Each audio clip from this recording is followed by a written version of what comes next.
Hello dear students, in this video I am going to tell you about question answer of this very important chapter, the ailing planet, the green movement's role by Nani Palkiwala. Beta, see the video till last. Very important question answer we are going to discuss in this video.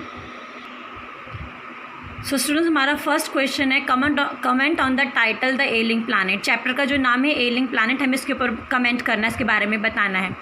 The name of the chapter is absolutely correct. इस chapter को जो नाम है बिल्कुल ठीक है।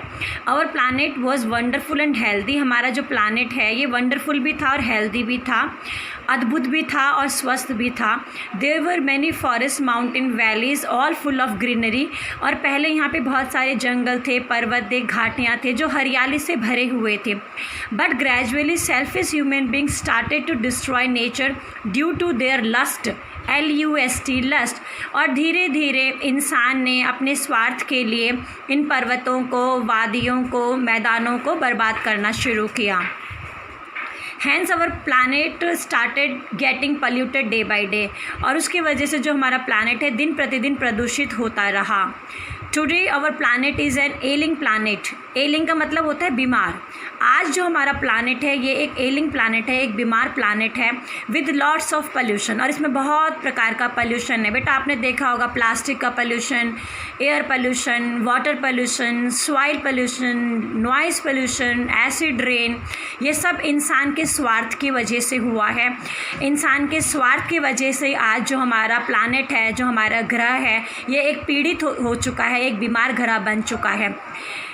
If environment is getting worse and if we do not become aware it will destroy। और जो ये environment है ये दिन पे दिन worst हो रहा है, और अगर हम जागरूक नहीं बने तो एक दिन हमारा ये जो environment है, ये जो planet है, ये destroy हो जाएगा, बर्बाद हो जाएगा। Second question is what is green movement role in making our planet better. Green movement का क्या रोल है? Green movement played a vital role in awaring world citizens towards health of the earth. Green movement ने विश्व के सभी लोगों को धरती के सेहत के तरफ जागरूक किया, धरती में कैसा पर्यावरण होना चाहिए उस तरफ जागरूक किया। World's first nation wide green party started in 1972। 1972 में विश्व की पहली ग्रीन पार्टी की शुरुआत हुई थी। It aimed at creating a holistic and ecological view of the world. और ये जो पार्टी थी इसका एक मकसद था ये बताना कि जो हमारा पर्यावरण है ये सेपरेट नहीं है। ऐसा नहीं है कि भारत का पर्यावरण अलग है, भारत की प्रकृति अलग है, पाकिस्तान की अलग है, चाइना की अलग है, नेपाल की अलग है। अगर पूरा विश्व सुरक्षित होगा तभी देश सुरक्षित होंगे। अब हमें देशों का नहीं सोचना, अब हमें विश्व का सोचना है। अब हमें पूरी धरती के बारे में सोचना है। और it made the people aware of degradation of nature. और इस ग्रीन मूवमेंट की वजह से लोगों को ये जागरूकता आई कि दिन प्रतिदिन जो हमारा पर्यावरण है ये दूषित हो रहा है, हमारा पर्यावरण प्रदूषित हो रहा है। और जो लोग हैं वो जागरूक हुए और उन्होंने अब ये मानना स्वीकार किया, यह जानना स्वीकार किया कि जो धरती है ये भी लिविंग बीइंग है, धरती में भी प्राण हैं और हमें धरती की रक्षा करनी है, पर्यावरण की रक्षा करनी है, प्रकृति की रक्षा करनी है। तभी हम पूरे विश्व को डिस्ट्रक्शन से, बर्बादी से बचा पाएंगे। एक क्वेश्चन है कि लुसाका जो कि जाम्बिया में है वहाँ पे एक नोटिस लगा हुआ है कि the world's most dangerous animal. ऐसे एक नोटिस लगा हुआ है, हमें बताना है इसका क्या मतलब है। It shows the bitter reality that man is actually the most dangerous animal in the world. ये एक कड़वी हकीकत हमें बता रहा है कि दुनिया का सबसे खतरनाक जानवर एक इंसान है, क्योंकि इंसान ने अपनी लालच की वजह से प्रकृति का बहुत ज़्यादा नुकसान किया है। जानवरों ने इतना नुकसान नहीं किया जितना नुकसान इंसान ने अपने स्वार्थ की वजह से प्रकृति का किया है। प्रकृति को तहस नहस कर दिया है, प्रकृति के चक्कर में, प्रोग्रेस के चक्कर में, डेवलपमेंट के चक्कर में। हमें ये बताना है कि जो अर्थ है इसके 4 बायोलॉजिकल सिस्टम्स क्या हैं। डिप्लीट वर्ड का मतलब होता है और ये किस प्रकार नष्ट हो रहे हैं। सो जो the earth 4 principal biological systems are fisheries, forest, grassland and cropland. जो धरती है, जो पृथ्वी है, इसमें 4 जो स्तंभ हैं वो हैं फिशरीज़, मछलियों से रिलेटेड है, जंगल हैं, घास की भूमि है, और क्रॉप मतलब खेती वाली जो ज़मीन है वो सब हैं। लेकिन दिन पे दिन इन चारों का पतन हो रहा है, ये डिप्लीट हो रहे हैं, ये नष्ट हो रहे हैं। Fisheries are being destroyed by protein hungry world. हर लोगों को प्रोटीन खाना है, लोगों को प्रोटीन खाना है, इसीलिए मछलियों का दिन पे दिन बहुत ज़्यादा मछलियों को लोग मारते हैं क्योंकि उनको प्रोटीन चाहिए, और लोगों को फायरवुड चाहिए, इसीलिए वो लकड़ी जलाने के लिए, लकड़ियों को प्राप्त करने के लिए जंगलों को भी बर्बाद कर रहे हैं। और जो ग्रास लैंड्स हैं, जो घास के मैदान हैं, वो भी अब बैरन का मतलब होता है स्टूडेंट्स, और जो ये घास के मैदान हैं अब ये भी बंजर ज़मीन में तब्दील हो चुके हैं, कन्वर्ट हो चुके हैं। और जो हमारी फसल वाली भूमि है ये भी दिन पे दिन कम हो रहा है, फसल वाली भूमि भी दिन पे दिन कमी हो रही है इसमें, और बिल्कुल भी क्वालिटी भी इसका नष्ट हो रहा है। और इस सब के पीछे जिम्मेदार हैं मानव, इंसान, we human beings. Next question है, हमें ये एक्सप्लेन करना है, laws are never respected nor enforced in India. भारत में ना ही हम कानून की इज्जत करते हैं और ना ही कानून का पालन करते हैं, ऐसा क्यों? It is vividly seen that laws are not followed in India. ये हमें स्पष्ट तरीके से दिखाई देता है कि भारत में लोग कानून का पालन नहीं करते। Neither government is capable of implementing laws, और ना ही जो गवर्नमेंट है, सरकार है, वो कानून का पालन करवा पा रही है लोगों से, नागरिकों से। और जो नागरिक हैं, नॉर सिटीजन्स फॉलो इट, और जो नागरिक है वो कानून का पालन भी नहीं करते। Indians feel proud to break law. They have no fear of justice. Lack of immediate and strict action against crimes is the root cause of lawlessness. Bharat में जब लोग कुछ गलती करते हैं, कानून को तोड़ते हैं, तो उनको शर्मिंदगी महसूस नहीं होती, वो फ़क्र महसूस करते हैं, और उन्हें कानून का कोई डर भी नहीं है। और उनको डर क्यों नहीं है? क्योंकि भारत में जब कोई बुराई होती है, जब कोई क्राइम होता है, जब कोई दुर्घटना होती है, तो एकदम से उसके ऊपर कोई एक्शन नहीं लिया जाता। और यही है वजह कि भारत में कानून व्यवस्था दुरुस्त नहीं है। नेक्स्ट क्वेश्चन है, why does the author say that growth of world population is one of the strongest factors distorting the future of human society. It means author हमें क्यों कह रहा है कि जो आबादी दिन पे दिन बढ़ रही है, यही मानवता के लिए एक बहुत बड़ा खतरा है। मानवता का जो भविष्य है, मानव का जो भविष्य है, उसके लिए खतरा है बढ़ती हुई आबादी। So author rightly said that growing world population is one of the strongest factors distorting the future of human society. Author जो है वो बिल्कुल सही कह रहा है कि मानवता का जो भविष्य है वो खतरे में है, क्योंकि जो आबादी है वो दिन पर दिन बढ़ रही है। Increase in population, deforestation, global warming, acid rain etc.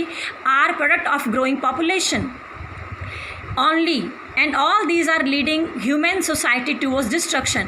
अब क्यों भारत की नहीं, विश्व की जो आबादी बढ़ रही है उसके वजह से डिफॉरेस्टेशन हो रहा है, ग्लोबल वार्मिंग हो रही है, एसिड रेन हो रहा है, और बहुत सारी नेचुरल कैलामिटीज़ हो रही हैं जो कि धरती को, ग्रह को एक पतन की ओर लेके जा रही हैं। और जो हमारे धरती का पतन हो रहा है, अर्थ का पतन हो रहा है, डिस्ट्रक्शन हो रहा है, उसके पीछे सबसे बड़ा कारण है बढ़ती हुई आबादी, बढ़ती हुई जनसंख्या। क्या हम अपने पीढ़ी को एक ऐसा प्लानेट देंगे जो सूखा होगा, जिसमें बंजर धरती होगी और जो कि एक बीमार होगा? ये एक स्टेटमेंट है, हमें इसे एक्सप्लेन करना है। In this statement, it is highlighted that which kind of planet are we going to give our successors. इस स्टेटमेंट में ये हाईलाइट कर रहे हैं कि हम जो अभी पीढ़ी मौजूद है इस धरती पे, ये आने वाले फ्यूचर जनरेशन को कैसा प्लानेट देंगे। Rapid destruction of natural resources has made our environment sick. और लगातार जो प्राकृतिक संपदाओं का शोषण हो रहा है, नष्ट हो रही हैं प्राकृतिक संपदाएं, उससे क्या हो रहा है, उससे जो हमारा एनवायरनमेंट है, हमारा पर्यावरण है, ये दूषित हो रहा है, और उसकी वजह से जो धरती है वो दिन पे दिन बीमार हो रही है। It is distressing that if destruction goes on like this, our children will get a scorched planet. और ये बहुत चिंता की बात है, डिस्ट्रेसिंग होता है चिंता की बात, और ये बहुत चिंता की बात है कि ये बर्बादी अगर इसी तरीके से चलती रही, इसी तरीके से जंगल अगर बर्बाद होते रहे, इसी तरीके से प्रदूषण अगर बढ़ता रहा, तो हम अपने आने वाले बच्चों को, आने वाली पीढ़ी को एक ऐसा प्लानेट देंगे जो सूखा होगा, जिसमें मरुस्थल होंगे, जिसमें बहुत सारा प्रदूषण होगा. They will not be able to enjoy nature as our forefathers did. और हमारे आने वाली पीढ़ी प्रकृति का वो आनंद नहीं उठा पाएंगी जो हमारे फोरफादर्स ने, जो हमारे पूर्वजों ने आनंद उठाया था. तो हमारा कर्तव्य है कि हम इस प्रकार की मूर्खताओं से बचें, हम अपने धरती को, हम अपने अर्थ को बर्बाद होने से बचाएं. नेक्स्ट क्वेश्चन में हमें बताना है holistic and ecological view of world क्या है. Holistic and ecological view of world का मतलब है कि अर्थ जो है ये अपने आप में एक लिविंग ऑर्गेनिज्म है, अर्थ में जान है, अर्थ एक प्राणी है, और ये इतना बड़ा है, अर्थ इतना विशाल है कि हम सब इसके छोटे छोटे कण हैं. और जो ये धरती है ये अपने आप में जीवित है, अपने आप में एक जीव प्राणी है, इसकी अपनी कुछ आवश्यकताएं हैं, और इस धरती की जो प्राकृतिक संपदा है उसको हमें प्रिजर्व करना है, उसका हमें संरक्षण करना है. बेटे हमें ये स्टेटमेंट एक्सप्लेन करना है कि हमें जो ये धरती है ये हमने अपने पूर्वजों से विरासत में नहीं पाई, लेकिन हमने ये अपने आने वाली पीढ़ी से उधार ली है. ये क्वेश्चन ये कहता है, हमें एक्सप्लेन करना है. Above statement clearly shows that it is our responsibility to preserve this planet for our children. It is the era of responsibility. Hence, as an ideal citizen, it is our prime duty to preserve natural resources, wildlife, and gift our children the healthiest planet, so that they can also enjoy gift of nature. We should keep in mind that these natural resources are of none. We should only use them and preserve for future generation also. सो बेटा यहाँ पे हम ये कह रहे हैं कि ये जो हमारी रिस्पॉन्सिबिलिटी है कि जो नेचुरल रिसोर्सेज हमें मिले हैं ये हमने अपने आने वाली पीढ़ी से उधार मांगे हैं, और हमें इन्हें प्रिजर्व करना है और अपने आने वाली पीढ़ी को इतना सुंदर प्लानेट देना है जिसमें उनकी ज़िंदगी भी खुशहाल हो, वो भी प्राकृतिक संपदाओं का आनंद उठा पाएँ. नेक्स्ट क्वेश्चन है, मार्गरेट थैचर ने क्या कहना चाहा जब वो ये कह रही थी कि किसी भी जनरेशन का धरती के ऊपर कोई अधिकार नहीं है, हर जनरेशन यहाँ पे थोड़े समय के लिए रहती है और उस समय उसका ये उत्तरदायित्व होता है कि वो प्राकृतिक संपदाओं की हिफाजत करे और रक्षा करे. इस प्रकार मार्गरेट थैचर ने कहा था. Margaret Thatcher means to say that no generation has full whole right to dominate. No generation has right on this earth. Everyone has to live here as a tenant. Tenant होता है किराएदार. With full responsibilities to preserve, repair natural resources for next generation. तो Margaret Thatcher ने कहा था कि किसी भी पीढ़ी का इस धरती के ऊपर पूरा अधिकार नहीं है. हम सब लोग थोड़े समय के लिए इस धरती पे जीते हैं और हमारा ये उत्तरदायित्व होता है कि आने वाली पीढ़ी को भी हम एक सुंदर पर्यावरण से युक्त एक धरती हम उन्हें प्रदान करें. तो ये हमारी जिम्मेदारी है. हमें जिम्मेदारी के साथ प्राकृतिक संपदा का प्रयोग करना है और आने वाली पीढ़ी को भी हमें प्राकृतिक संपदा देनी है जिसका वो लोग भी सुखपूर्ण तरीके से प्रयोग कर पाएँ. नेक्स्ट क्वेश्चन है बेटा, हमें ट्रांसेंडिंग कंसर्न को एक्सप्लेन करना है. Transcending concern means now citizen of the world have started seeing the world as a whole rather than separated independent parts. अब जो विश्व है, विश्व के लोगों ने धरती को टुकड़ों की तरह वो पहले देखते थे. हम पहले अपने देश को सर्वोपरि रखते थे और देश के बारे में सोचते थे, लेकिन ट्रांसेंडिंग कंसर्न ये कहता है कि विश्व के लोगों ने अब अपने देशों के हित से वो ऊपर उठ चुके हैं.